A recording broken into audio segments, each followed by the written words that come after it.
Next topic है Mahajanapada and rise of Magadha empire. निम्नांकित 4 राजाओं में से किन दो के वर्धमान महावीर और गौतम बुद्ध के साथ समान मैत्रीपूर्ण संबंध थे? तो महावीर और गौतम बुद्ध के साथ मगध के बिंबिसार के और मगध के अजातशत्रु के मैत्रीपूर्ण संबंध थे। Option A. प्रारंभिक गणतंत्र में कौन सा नहीं था? तो योद्धेय जो है वह प्रारंभिक गणतंत्र में नहीं था। नेक्स्ट है, निम्नलिखित में से किन नगरों ने अपने नाम से सिक्के चलाए? तो अपने नाम से सिक्के चलाने वाले नगर जो हैं वह थे राजगृह, श्रावस्ती, कौशाम्बी और वाराणसी। Option D. नेक्स्ट है, कौन से बौद्ध ग्रंथ में 16 महाजनपद का उल्लेख मिलता है? तो अंगुत्तर निकाय में जो है वह 16 महाजनपद का उल्लेख मिलता है। यह भी सेम क्वेश्चन है। नेक्स्ट है, सूची 1 को सूची 2 से सुमेलित कीजिए और सूचियों के नीचे दिए गए कूट का प्रयोग कर सही उत्तर चुनिए। सूची 1 में जनपद दिए गए हैं व सूची 2 में उनकी राजधानियां दी गई है। कौशल की राजधानी है श्रावस्ती, चेदी की सुक्तिमती, वत्स कौशाम्बी और Matsya Viratnagar. Option D. Next है, बुद्ध के समकालीन राजाओं को उनके राज्यों से सुमेलित कीजिए। तो यहाँ पे जो है सूची 1 में राजा दिए गए हैं और सूची 2 में उनके राज्य। तो प्रधोत का जो राज्य है, राजा प्रधोत का राज्य था अवंती, उदयन का था वत्स, प्रसेनजीत का कौशल और अजातशत्रु का मगध। Option C. नेक्स्ट है, निम्न में से कौन सा युग्म उपयुक्त जोड़ी है? बिंदुसार शाक्य, यह सही नहीं है। पार्श्वनाथ जंत्रिका, स्कंदगुप्त मौर्य, चेटक लिच्छवी, यह जो है वो सही सुमेलित है। Option D. निम्न में से कौन सा युग्म सुमेलित नहीं है? गांधार, पेशावर, रावलपिंडी क्षेत्र, ये सही सुमेलित है। पंचाल, रुहेलखंड, कन्नौज क्षेत्र, चेदी, बुंदेलखंड, कुरु प्रदेश, हिमाचल प्रदेश, यह जो है वह सही नहीं है। Option D. नेक्स्ट है, निम्नलिखित मगध राजवंशों को कालक्रमानुसार व्यवस्थित कीजिए। तो ये जो वंश है, सबसे पहले वंश था हर्यंक वंश, उसके बाद नंद वंश, नंद वंश के बाद जो है वह मौर्य वंश और फिर शुंग वंश। Option A. नेक्स्ट है, कुसुमपुर अर्थात पाटलिपुत्र नगर का निर्माण किसने करवाया? तो उदयन ने जो है वह कुसुमपुर नगर का निर्माण करवाया था। नेक्स्ट है, यह भी पाटलिपुत्र का वो है।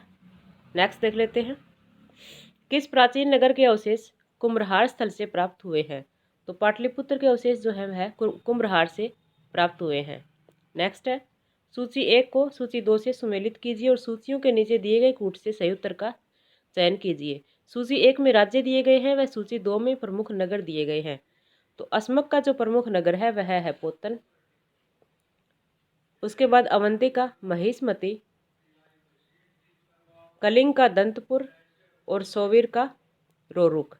Option C. नेक्स्ट है, अंग का उल्लेख मौर्य पूर्व सर्वप्रथम किस में मिलता है? तो अंग का उल्लेख जो है वह अथर्ववेद में मिलता है। तक्षशिला किसके लिए प्रसिद्ध था?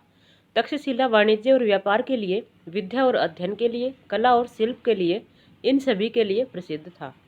नेक्स्ट है, प्राचीन नगर तक्षशिला निम्नलिखित में से किन के बीच स्थित था? तो तक्षशिला जो है वह सिंधु तथा झेलम के बीच स्थित था। राजगृह का राजकीय चिकित्सक जीवक को जिसे गणिका के पुत्र के रूप में जाना जाता है उसका नाम है। ऑप्शन है रमनिया, सालवती, वसंत सेना, आम्रपाली। तो सालवती जो है उसे जाना जाता है। किस शासक द्वारा सर्वप्रथम पाटलिपुत्र का राजधानी के रूप में चयन किया गया? उदयन के द्वारा जो है वह चयन किया गया था। नेक्स्ट है, निम्नलिखित में से किसने सर्वप्रथम पाटिल ग्राम की अंतःशक्ति को पहचाना जो कालांतर में मगध की राजधानी के रूप में विकसित हुआ? वह है अजातशत्रु। निम्नलिखित में से कौन शेष अन्य के बाद तक जीवित रहा? तो इनमें से अजातशत्रु जो है वह इन सब के बाद तक जीवित रहा था।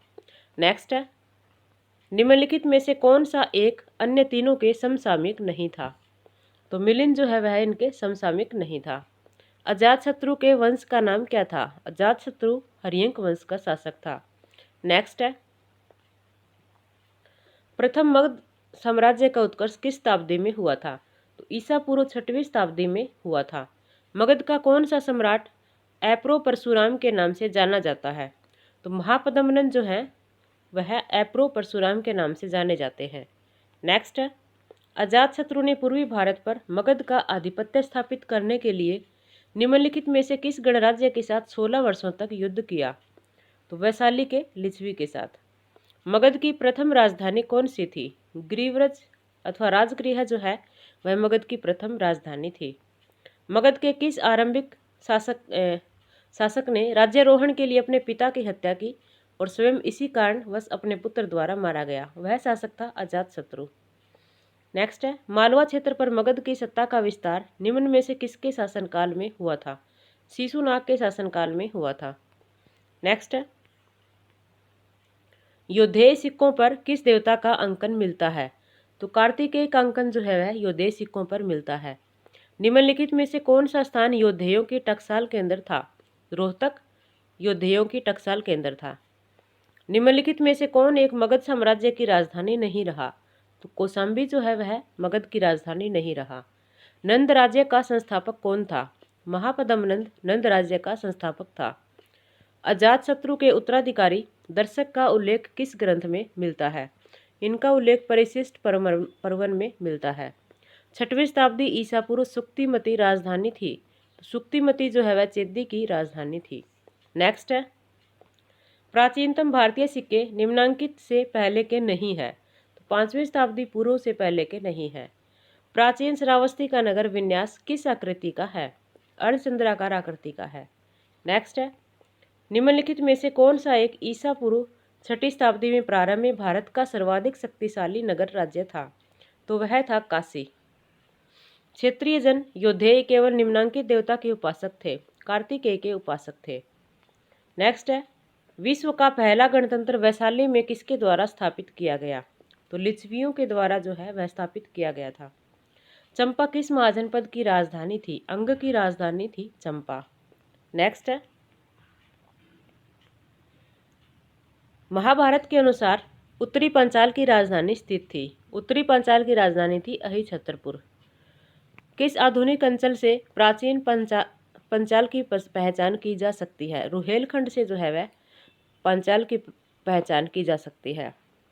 चेदी जनपद की राजधानी क्या थी? चेदी की राजधानी थी सोथिवती। अस्मक महाजनपद का प्रमुख नगर कौन था? पोतन अस्मक का प्रमुख नगर था। गोदावरी नदी के तट पर स्थित महाजनपद था, वह महाजनपद था अस्मक। निम्नलिखित जनपदों में से 6वीं शताब्दी ईसा पूर्व में कौन सा गणराज्य था? वह था वज्जी। नेक्स्ट है, 800 से 600 ईसा पूर्व का काल किस युग से जुड़ा हुआ है? तो यह काल जो है वह जुड़ा है ब्राह्मण युग से। नेक्स्ट है, 6वीं 5वीं शताब्दी ईसा पूर्व से किस क्षेत्र में गणतंत्रात्मक शासन था? वैशाली में जो है वह गणतंत्रात्मक शासन था। अभिलिखित साक्ष्य में प्रकट होता है कि नंद राजा के आदेश से एक नहर खोदी गई थी, कलिंग में। नेक्स्ट है, 16 महाजनपदों के युग में मथुरा इनमें से किसकी राजधानी था? तो सूरसेन की राजधानी थी मथुरा। किस युग में ब्राह्मण क्षत्रियों की तुलना में हीन माने जाते थे? तो बौद्ध युग में जो है वह ब्राह्मण क्षत्रियों की तुलना में हीन माने जाते थे। उज्जैन का प्राचीन काल में क्या नाम था? उज्जैन का प्राचीन नाम था अवंतिका। निम्नलिखित में से कौन प्राचीन जनपद राजस्थान में स्थित था? कंबोज, अवंती। नेक्स्ट है, मत्स्य पंचाल। तो मत्स्य जो है वह राजस्थान में स्थित था। निम्नलिखित में से कौन सा एक स्थान इक्ष्वाकु राज शासकों के प्राचीन नगर विजयपुरी को निरूपित करता है? नागार्जुन कोंडा जो है वह निरूपित करता है। इक्ष्वाकुओं की राजधानी विजयपुरी का प्रतिनिधित्व किससे होता है? नागार्जुन कोंडा से। उज्जैन का प्राचीन काल में नाम क्या था? उज्जैन का प्राचीन नाम था अवंतिका। महिष्मती नगर किस महाजनपद में स्थित था? तो अवंती में जो है वह महिष्मती नगर स्थापित था। कलिंग नरेश खारवेल किस वंश से संबंधित था? तो खारवेल जो है वह चेदी वंश से संबंधित था। पंचमार्क सिक्कों के चिन्हों की विशद व्याख्या निम्नांकित ने की। तो पंचमार्क सिक्कों के चिन्हों की व्याख्या जो है वह रेपसन ने की थी। नेक्स्ट है, काशी महाजनपद निम्न में से किसके लिए प्रसिद्ध था? काशी महाजनपद सूती एवं रेशमी वस्त्रों के लिए प्रसिद्ध था। उदयन वासव दत्ता की दंत कथा संबंधित है। कौशाम्बी से संबंधित है। प्राचीन भारत में अच्छे घोड़ों के लिए निम्नलिखित में से कौन सा स्थान प्रसिद्ध था? कंबोज जो है वह घोड़ों के लिए प्रसिद्ध था। प्राचीन पुष्कलावती का समीकरण किसके साथ किया गया है? चरसद्दा के साथ किया गया है। नेक्स्ट है, मगध में नंद वंश का संस्थापक कौन था? तो मगध में नंद वंश का संस्थापक था महापद्मनंद। महाभारत में कुणिद नरेश किस नाम से जाने जाते थे? मध्यम, सर्वश्रेष्ठ। नेक्स्ट ऑप्शन है द्विज श्रेष्ठ, द्विज। तो ये जाने जाते थे द्विज श्रेष्ठ के नाम से। निम्नलिखित मानचित्र में, ये मानचित्र का है, कथन 1 भारतीय इतिहास में द्वितीय शहरीकरण के नगर प्रमुखतः गंगा घाटी में अवस्थित है। सही कथन है। कथन 2 उच्च लौह तकनीक जो कृषि अधिशेष को सुनिश्चित करती है शहरीकरण की इस प्रक्रिया के लिए नैमित्तिक है। ये भी सही है। तो राइट आंसर है ऑप्शन सी, दोनों कथन सत्य है।